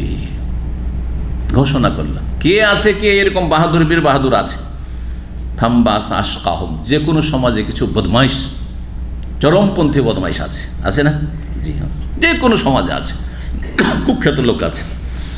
তো তাদের যে কুখ্যাত ব্যক্তি আশকা, শাকিউন মানে হচ্ছে খারাপ জঘন্য ব্যক্তি, আর আশকা মানে সেই সমাজের সবচেয়ে বড় পাষণ্ড জঘন্য। তার নাম ছিল ওকবা বিন আবু মুঈত। ওকবা বিন আবি মুঈত, এই ওকবা সে দাঁড়ালো, বলে আমি এই কাজ পারবো। ফম্বাসা লাফিয়ে উঠলো, দাঁড়ালো, আশকাহু তাদের সবচেয়ে বেশি পাষণ্ড জঘন্য ব্যক্তি। এই ব্যক্তি এই উম্মতের সবচেয়ে জঘন্য আশকা। আর সমুদ সম্প্রদায়ের সালেহ আলাইহিস সালাম যে আল্লাহর নবী রসুল ছিলেন, তার সম্প্রদায় একজন আশকা ছিল, পাষণ্ড জঘন্য ব্যক্তি ছিল, যে কি করেছিল, যে মুজিজার উট আল্লাহ দিয়ে সেই উটকে ওটের পা কেটে দিয়ে জবাই করেছিল। দুইটি এই কথাটি হাদিসে, আশকা শব্দটি এখানে হাদিসে এসছে এই উম্মতের জঘন্য ব্যক্তি সম্পর্কে। আর সমুদ সম্প্রদায়ের যে জঘন্য ব্যক্তি ছিল, সবচেয়ে জঘন্য, তার সম্পর্কে সূরা আশ-শামসে ওয়াদুহাতে এসেছে। পড়ে দেখেন, এজিম বাসা আশকা একই শব্দ দিয়েছে, এজিম বাসা, ওখানে ইমবাসা শব্দ এসছে। এজিম বাসা আশকাহা যখন নেতারা ঘোষণা করলো যে কে এই কাজ করতে পারে, এই যে উটটা একদিন পুরো পানি পান করে নিয়েছে, ওই দিন আমরা পানিই পাই না। একদিন উটে সব পানি খেয়ে নেবে, আর একদিন আমরা পানি পাবো না। এই উটটাকে কে জবাই করতে পারবে? লাফ দিয়ে দাঁড়ালো কেদার বিন সালেফ হাবিস আশকা, আল্লাহ বলছে আশকাহা। আর এখানে রয়েছে ফাম্বাসা আশকাহুম, ওখানে রয়েছে এজিমবাসা আশকা, হ্যাঁ, আর এখানে রয়েছে ফাম্বাসা আশকাহুম। যেই ব্যক্তি সবচেয়ে বড় বদবাখত, বদমাইশ, সেই ব্যক্তি লাফিয়ে উঠলো আর বলল যে আমি পারবো। ফালামা সাজাদা রাসূলুল্লাহ সাল্লাল্লাহু আলাইহি সাল্লাম যখন রাসূল সেজদায় অবনত হইলেন, ওয়াদাহু বাইনা কাতফাইহি তখন তার দুই কাঁধের মাঝখানে, দুই কাঁধের ওপর রেখে দিল এই ব্যক্তি। আর রাসূলুল্লাহ সাল্লাল্লাহু আলাইহি সাল্লাম সেজদা থেকে উঠতে পারছেন না, কেন উটের ভুঁড়ি যেমন তেমন না, ওজন রয়েছে, উঠতে পারছেন না। ওয়াসাবাতান নবী সাল্লাল্লাহু আলাইহি ওয়াসাল্লাম জালেসান সাজেদান, নবী সাল্লাল্লাহু আলাইহি ওয়াসাল্লাম সেজদায় পড়েই থাকলেন, সেজদাতেই থাকলেন। ফাজাহিক যখন সেজদা থেকে দীর্ঘ সময় হয়ে যাচ্ছে, উঠতে পারছেন না রাসূলুল্লাহ সাল্লাল্লাহু আলাইহি ওয়াসাল্লাম, তখন তারা হাসাহাসি শুরু করে দিল, হাসাহাসি শুরু করে দিল। হাত্তা এমন হাসাহাসি শুরু করলো, অট্ট হাসি, হাত্তা মালা বাউদুহুম ইলা বাউদিন মিনাদ দেহকে, এই হাসির এক পর্যায়ে, হাসির কারণে তারা একজন আর একজনের ওপর লুটিয়ে পড়ল। যখন বেশি হাসে তখন কি করে, গড়াগড়ি শুরু করে, এ ওকে ধরে, এ ওকে ধরে, হ্যাঁ, লুটিয়ে পড়ে না, হাসতে গিয়ে গড়াগড়ি শুরু করে দেওয়া, অনেকে বেশি হাসতে গিয়ে। তো এ হাসিতে এরা একে অপরের ওপর লুটিয়ে পড়লো। কি হাসাহাসি করছে, যিনি তাদের জন্য রহমত নিয়ে এসেছেন, রাহমাতুন মুহদা হাদিসে রয়েছে, আমি তোমাদের জন্য আল্লাহর পক্ষ থেকে রহমতের গিফট, রহমতের উপহার। আল্লাহ দাউল মুফরাদে এই হাদিস রয়েছে। তো হাসাহাসি করে তারা লুটিয়ে পড়লো। ফান্তালাক মুমতালিকুন ইলা ফাতেমা, একজন মুমিন ব্যক্তি ছিলেন, তিনি এই দৃশ্য দেখে বরদাস্ত করতে পারলেন না, কিন্তু বলতেও পারছেন না, কিছু বলতেও পারছেন না। তাহলে বোঝা যাচ্ছে যে আপনি কোন অবস্থায় আছেন আপনাকে দেখতে হয়। এমন নয় যে ওখানে ছিলেন, আব্দুল্লাহ ইবনে মাসউদ বর্ণনা করছে, উনি নিজে কিন্তু দেখছেন, উনি দেখছেন একজন পথচারী, মুনতালিক একজন পথচারী, সে চলল এলা ফাতেমা, ফাতেমা রাদিয়াল্লাহু তাআলার কাছে, যে কমপক্ষে রাসূলুল্লাহ সাল্লাল্লাহু আলাইহি ওয়াসাল্লামের মেয়েটাকে খবর দিই যে এরকম তোমার আব্বার সাথে আচরণ করা হচ্ছে। আর নিজের আত্মীয়তার কারণে সাহস করে সে করবে, এবং তার গায়ে হয়তো এরা মেয়ে মানুষ হাত দিতে পারবে না, বা ওদেরকে অন্তত বাড়ির পরিবারকে জানাই, কিন্তু নিজে আব্দুল মাসউদ নিজে দেখছেন, নিজে এই হিম্মত করছেন না যে যাব গিয়ে রাসূলুল্লাহ সাল্লাল্লাহু আলাইহি ওয়াসাল্লামের কাঁধ থেকে সেই নাড়ি ভুঁড়িগুলি যে রয়েছে, আর এই যে রক্ত রয়েছে, ময়লা আবর্জনা রয়েছে, গোবর রয়েছে, এগুলিকে সরিয়ে ফেলো, পরিষ্কার করব। সাহস করছেন? হয়তো আপনারা ভাববেন যে না, ওনার ইমান দুর্বল ছিল, আমি হইলে এই জান যাক আর থাক আমি এটা করতাম নাকি। এটা মুখে বলা সহজ, কিন্তু কাজে করা খুব কঠিন। মুখে বলা, আবেগে, এরকম আবেগে কিন্তু মুসলিম আজকালও আছে।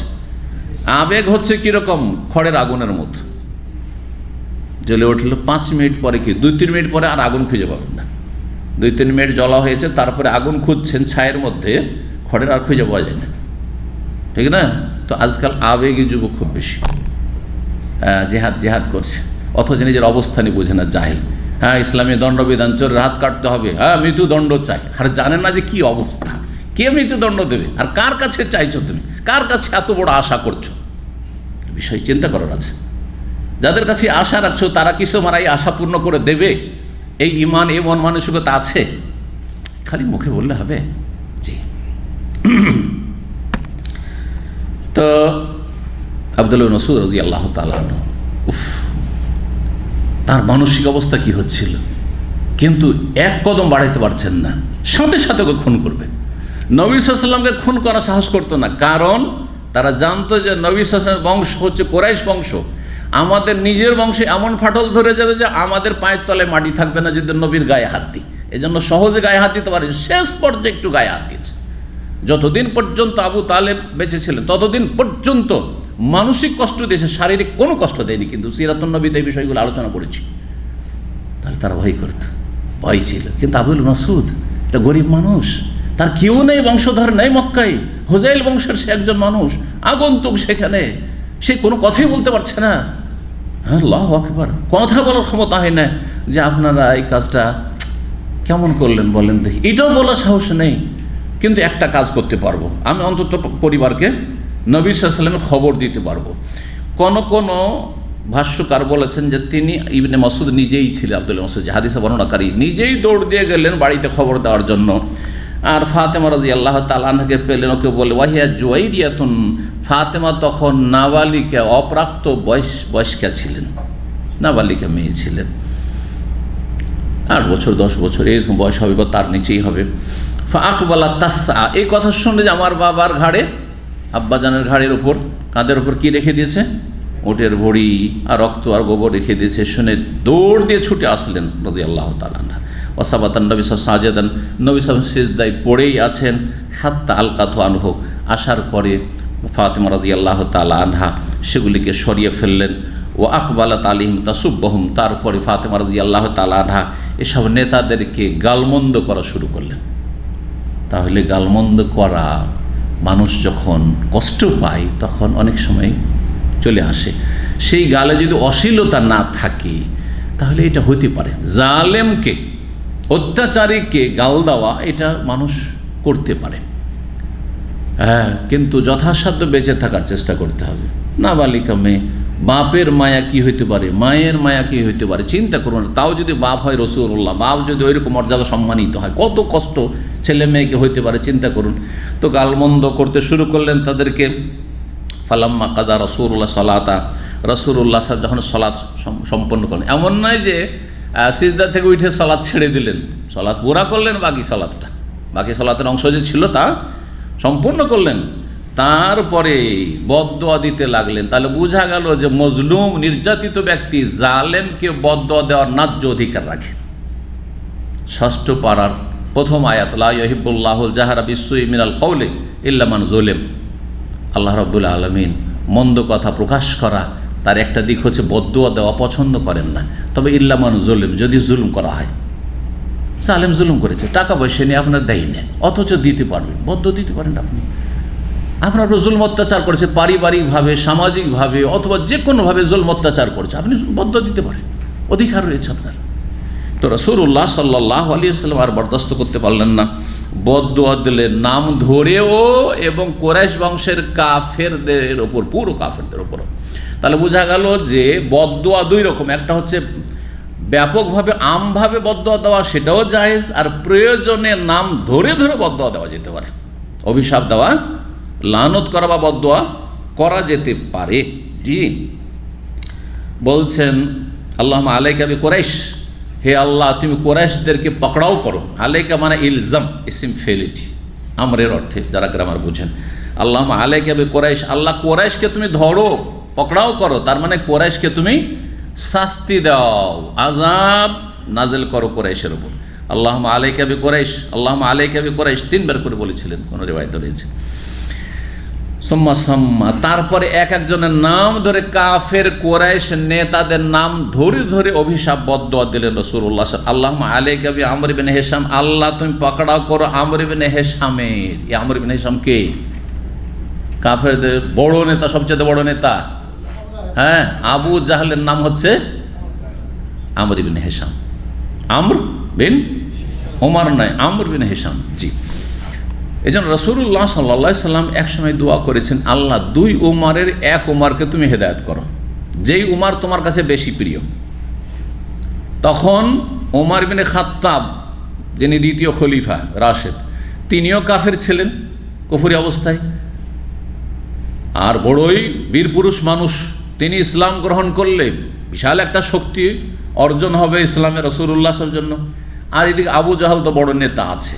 তো রাসূলুল্লাহ সাল্লাল্লাহু আলাইহি ওয়াসাল্লাম দোয়া করছেন, আল্লাহুম্মা আহদে আহাব্বাল উমারাইনি ইলাইক, হে আল্লাহ 2 উমারের মাঝে যে তোমার কাছে বেশি প্রিয় ব্যক্তি তাকে তুমি হেদায়েত করো, তাকে তুমি হেদায়েত করো। আল্লাহর কাছে 2 উমার মানে ওমর বিন খাত্তাব আর আমর ইবনে হিশাম, আবু জাহল 2 জনের মাঝে আল্লাহর কাছে বেশি প্রিয় ওমরের অন্তরকে আল্লাহ ফিরিয়ে দিলেন। যেই ব্যক্তি অসৎ উদ্দেশ্য রেখেছিল যে নবীকে রাখবো না, তার অন্তরকে আল্লাহ পরিবর্তন করে দিলেন। জি, তো হে আল্লাহ তুমি আমর ইবনে হিশাম আবু জাহলকে ধরো আলাইক, মানে পকড়াও করো, আযাব দাও। উতবা বিন রাবিয়া আর এক নেতা, ধনাঢ্য। জি, শাইবা বিন রাবিয়া, এরা 2 ভাই। রাবিয়ার 2 সন্তান, উতবা আর শাইবা। আর ওয়ালিদ বিন উতবা, আর এই যে উতবা গেল, এর ছেলে ওয়ালিদ, এ বড় বীর যোদ্ধা ছিল। তো এরা চাচা ভাতিজা। জি, বাপ বেটা আর চাচা, এই 3 জন, উতবা বিন রাবিয়া, শাইবা বিন রাবিয়া আর ওয়ালিদ বিন উতবা বিন রাবিয়া। আর উমাইয়া ইবনে খালাফ যে মক্কার আরেক নেতা, আল্লাহ তাকেও পকড়াও করো। উকবা বিন আবি মুয়ত যে এই সলাত অবস্থায় কাঁধের ওপর এই নাড়ি ভরে নিয়ে এসে ময়লা আবর্জনা রেখেছে, আল্লাহ তাকেও তুমি পকড়াও করো। ওমরাতুল ওয়ালিদের ছেলে যে ওমারা রয়েছে তাকেও তুমি পকড়াও করো। এক বড় বড় কাফের নেতাগুলি যে ছিল তাদের নাম ধরে ধরে আল্লাহ রাব্বুল আলামিনের কাছে নবী সাল্লাল্লাহু আলাইহি সাল্লাম বদদুয়া করলেন। কাল আব্দুল মাসউদ রাদিয়াল্লাহু তাআলা বলছেন যে আমি এই দৃশ্য দেখেছিলাম মক্কায়, যখন আমরা অসহায় দুর্বল ছিলাম, কিছুই করতে পারিনি। আর বদরের যুদ্ধের যখন পরিস্থিতি তৈরি হলো, বদরের যুদ্ধ হইল, সেই যুদ্ধে কত দাম্ভিকতার সাথে আবু জাহাল আর কাফের নেতারা সব হাজির হয়েছিল। বলছেন ফাওয়াল্লাহি, আল্লাহর কসম করে বলছি, লাকাদ রাআইতুহুম সারআ ইয়াওমা বদরিন, বদর যুদ্ধের দিনে তাদের লাশগুলিকে আমি উপর হয়ে পড়ে দেখেছি, পড়ে আছে। এইসব নেতা যতগুলির নাম ধরে ধরে বদদুয়া করে রাসূলুল্লাহ সাল্লাল্লাহু আলাইহি ওয়াসাল্লাম, সবগুলি, উতবা, শাইবা, উতবা বিন রাবিয়া, শাইবা রাবিয়া আর ওয়ালিদ, আর তারপরে আপনার আবু জাহাল, উকবা বিন মুয়ত, এই সবগুলি, ওমর বিন ওয়ালিদ, সবগুলি নিহত হয়। ওমর বিন খালফ, তাকে শুধু একটু আঁচড় লেগেছিল নবী সাল্লাল্লাহু আলাইহি ওয়াসাল্লামের হাতের একটা অস্ত্র দিয়ে, আর রাস্তায় ছটপট করতে সে প্রচণ্ড কষ্ট পেয়েছে। এমন আযাব, এমন শাস্তি তার উপর চলেছে, বলছে যে আমার জীবনে এরকম কষ্ট হয়নি, অথচ একটু রক্ত, 1 ফোঁটা রক্ত পড়েনি, শুধু আঁচড় লেগেছিল। নবী সাল্লাল্লাহু আলাইহি ওয়াসাল্লামের হাতে কেউ নিহত হয়নি, রাহমাতুল্লিল আলামিন। কিন্তু এই খবিস এইভাবে হালাক হয়। তো নবী সাল্লাল্লাহু আলাইহি ওয়াসাল্লামের যে বদদুয়া কীভাবে লেগেছিল এই কাফেরগুলিকে, বলছেন আব্দুল্লাহ বিন মাসউদ যে আমি দেখেছি, আল্লাহর কসম করে বলছি, তাদেরকে সবগুলি বদরের যুদ্ধে পড়ে আছে, মরে হালাক হয়ে পড়ে আছে। তারপরে পড়েছিল এগুলো প্রখর রোদ, গন্ধ ছড়াবে, সুম্মা সহিবু, তারপরে তাদেরকে টেনে হেঁচড়ে নিয়ে যাওয়া হলো এলাল কালিব, সেই কালিবে বদরের যে কূপটি ছিল, পুরনো কূপ, সেই কূপ। কালিব এমন কূপকে বলা হয় যার ওপরে ঘেরা থাকে না, মাটি বরাবর হয়ে কূপ যদি খনন করা থাকে এটাকে কালিব বলা হয়। আর যে ওপরটা কিছুটা অংশ ঘেরা থাকে, দেখেছেন কূপ? না দেখেন নাই? কুয়া দেখেছেন না? তো সাধারণত কুয়াগুলো আমাদের দেশে মাটি বরাবর থাকে না, কি থাকে? একটু উঁচা করে ঘেরা থাকে। তো কালিব বলা হয় যেটা মাটি বরাবর হয়ে যাচ্ছে। এইরকম পুরনো কুয়াতে সেসব লাশগুলিকে কাফেরদের নিক্ষেপ করা হলো টেনে হেঁচড়ে। সুম্মা কালা রাসূলুল্লাহ সাল্লাল্লাহু আলাইহি ওয়াসাল্লাম, তারপর রাসূলুল্লাহ সাল্লাল্লাহু আলাইহি ওয়াসাল্লাম বললেন, ওয়া উতবিয়া আসহাবুল কালিবে লানাতান, এই কূপবাসী যে 70 জন নিহত কাফেররা রয়েছে, এদের ওপর আল্লাহর অভিশাপ চাপিয়ে দেওয়া হয়েছে, ঔতুবিয়া লাগিয়ে দেওয়া হয়েছে, অভিশাপ এদের উপর নেমে এসেছে। উতুবিয়া আসহাবুল কালিবে, কূপবাসী, কূপে যে 70 জন নিহত হয়ে রয়েছে তাদের ওপর লানত বর্ষিত হচ্ছে, বা লানত বর্ষিত হোক, হয় বদদুয়া রাসূলুল্লাহ সাল্লাল্লাহু আলাইহি ওয়াসাল্লামের পক্ষ থেকে এটি, আর না হলে সংবাদ, গায়েবের অদৃশ্য সংবাদ দিচ্ছেন যে আল্লাহ লানত আযাব এই কূপে হইতে আছে, যে কবরের আযাব এই কূপই তাদের কবর এবং কূপেই তাদের এই আযাব হইতে আছে। এখানে আজকের আলোচনা শেষ হচ্ছে। এখানে আরেকটি কথা বলে নিই, আপনাদের নিশ্চয় জানা আছে, যখন এই সব 70 জন কাফের যে নিহত হয়েছিল তাদের লাশগুলিকে এই কূপে ফেলে দেওয়া হলো, তারপর রাসূলুল্লাহ সাল্লাল্লাহু আলাইহি ওয়াসাল্লাম সেই কূপের পাশে গেলেন, যাওয়ার পরে কী করেছিলেন? তাদের সাথে কথা বললেন, ইন্না কাদ ওয়াজাদনা মা ওয়াদানা রাব্বুনা হাক্কান ফাহাল ওয়াজাদতুম মা ওয়াদাকুম রাব্বুকুম হাক্কান। এই কূপবাসীরা, হে মক্কার কাফের নেতারা, আল্লাহ আমাদের সাথে আমাদের রব যে ওয়াদা করেছে, প্রতিশ্রুতি দিয়েছেন, তা আমরা আজকে পেয়ে গেছি, যে আল্লাহ বিজয় দান করবে রসুলকে, রসুলের সাথী সঙ্গীদেরকে একদিন না একদিন করবেন, পেয়ে গেছি। 13 বছর মক্কায় খুব জুলুম অত্যাচার করেছো, তারপরে মাত্র 2 বছর দ্বিতীয় হিজরিতেই পেয়ে গেছি। 14 বছরের মধ্যে, 14.5 বছরের ভিতরেই আমরা আল্লাহর ওয়াদাকে পেয়ে গেছি। আল্লাহর ওয়াদা চিরসত্য করে আল্লাহ দেখিয়েছেন। ফাহাল ওয়াজাদতুম মা ওয়াদাকুম রব্বুকুম হাক্কা, তোমাদের সাথে কাফেরদের সাথে যে আল্লাহর প্রতিশ্রুতি রয়েছে যে কঠিন শাস্তি আল্লাহ দেবেন, দুনিয়ায় শাস্তি নাও দিতে পারেন কিন্তু আখিরাতে শাস্তি দেবে, এটা কি পেয়েছো? এখন তো মরে গেছো, এখন তো বদলার প্রতিদান জগতে পৌঁছে গেছো, এখন কি শাস্তি পাচ্ছ? এ বলে জিজ্ঞাসা করে রাসূলুল্লাহ সাল্লাল্লাহু আলাইহি ওয়াসাল্লাম। ওমর রাদিয়াল্লাহু তাআলা কি বলেছিলেন? ইয়া রাসূলুল্লাহ তুকাল্লিমু আজসাদাল্লাহ আরওয়াহাল্লাহ, এমন এমন দেহের সাথে, মর দেহের সাথে কথা বলছেন, তাদের তো রূহ নেই, কি শুনছে তারা? কিছুই তো টের পায় না। তখন কি বলেছেন রাসূলুল্লাহ সাল্লাল্লাহু আলাইহি ওয়াসাল্লাম? ওমর, তোমার চাইতে বেশি এখন তারা শুনছে। আল্লাহ শোনাচ্ছেন যাতে করে আরও বেশি লাঞ্ছিত হয়, আরও বেশি লাঞ্ছিত। এটা আযাবের ওপর আযাব, শারীরিক আযাবের ওপর মানসিক আযাব, যে আমাদের ওয়াদা আমরা পেয়েছি, তোমরা পেয়েছো কিনা, শাস্তি পেয়েছো কিনা, এখন বুঝতে পেরেছো যে কোন পথের পথিক তোমরা ছিলে আর আমি কোন পথে তোমাদেরকে ডেকেছিলাম। আল্লাহু আকবার। আল্লাহ রাব্বুল যেন আমাদেরকে হেদায়েতের উপর রাখেন, সমস্ত গুমরাহি থেকে আল্লাহ যেন বাঁচিয়ে রাখেন, নেক আমলের তৌফিক দান করেন, নেক হায়াত আমাদের দান করেন। আল্লাহ রাব্বুল সমস্ত রকমের ফিতনা ফাসাদ থেকে, বালা মুসিবত থেকে, দিন দুনিয়ার সমস্ত অনিষ্ট থেকে আল্লাহ যেন আমাদের হেফাজত করেন। আল্লাহ আমাদের জান্নাতের পথে অবিচল রাখেন, জাহান্নামের আযাব থেকে আল্লাহ রক্ষা করেন। ওয়া সাল্লাল্লাহু ওয়া সাল্লামা আলা নবিয়িনা মুহাম্মদ ওয়া আলা আলিহি ওয়া সাহবিহি আজমাইন।